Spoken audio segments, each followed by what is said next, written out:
विनायक राऊत हे शिवसेनेचे नेते आहेत. विनायक राऊत साहेब असतील, सतीश सावंत असतील, राजेंद्र तेली, परशुराम उपरकर, बाबूराव धुरी आणि आम्ही सगळे एकत्र मिळून काम करतोय. आणि म्हणूनच आम्ही सत्ताधाऱ्यांनी गेल्या 6 महिन्यांमध्ये जो काय धुडगूस घातलाय, भ्रष्टाचाराचा धुडगूस घातलाय, खंडणीचा धुडगूस घातलाय, याविरुद्ध आम्ही सातत्याने आवाज उठवतोय.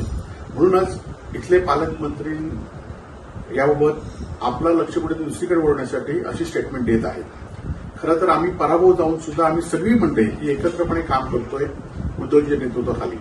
त्याचबरोबर तुम्ही एवढा विचार केला पाहिजे की ज्या रवींद्र चव्हाणांनी तुमचं राजकीय अस्तित्व संपलं होतं, ते राजकीय अस्तित्व पुन्हा निर्माण करण्यासाठी जी आर्थिक रसद जिल्हा बँक असू देत, लोकसभा असू देत, विधानसभा असू देत, ती सगळी पुरवली. परंतु आज रवींद्र चव्हाण कुठे आहेत?